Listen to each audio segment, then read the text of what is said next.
Hi மக்களே, நம்மகிட்ட tata Monza சேல்ஸுக்கு வந்திருக்குங்க. டீசல் வேரியண்ட்டு 2010 மாடலுங்க. நம்பர் ஆஃப் ஓனர் 3 ஓனரில் இருக்குங்க. இன்சூரன்ஸ் கரண்ட்டில் இருக்குது. Power steering, power window, AC first கிளாஸாக ஒர்க் ஆகுதுங்க. 4 டயர் பிராண்டட் டயர் போட்டிருக்காங்க. சீட் கவர் போட்டிருக்காங்க. வண்டி அவ்வளோ சூப்பராக இருக்குங்க. லெதர் சீட் கவர் தான் போட்டிருக்காங்க. இன்டீரியரும் சூப்பராக இருக்குது. வண்டி கிலோமீட்டர் 1,85,000 கிலோமீட்டர் ஓடி இருக்குங்க. இந்த வண்டிக்கு சர்வீஸ் ரெக்கார்டு கிடையாதுங்க. அவுட்லுக் ஃபஸ்ட் கிளாஸாக இருக்குது. உள்ள இன்டீரியரும் நல்லா இருக்குங்க. தேவைப்படுறவங்க மறக்காமல் கால் பண்ணுங்கள். வண்டி இருக்கிற இடம் சேலங்க. சேலத்தில் நிற்கிதுங்க. நமக்கு கால் பண்ணுங்கள், நம்ம கஸ்டமர் ஜாயின் பண்ணி விட்றோம்.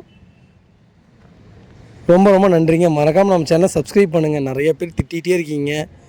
சீக்கிரம் அதுக்குண்டான வீடியோ கண்டிப்பாக வருங்க. எதுவும் தப்பாக நினைக்காதீங்க. என்னுடைய நம்பரை கண்டிப்பாக இந்த வீடியோவில் நம்பர் கீழே கொடுக்குறேங்க. கண்டிப்பாக கால் பண்ணுங்கள். ரொம்ப ரொம்ப நன்றிங்க.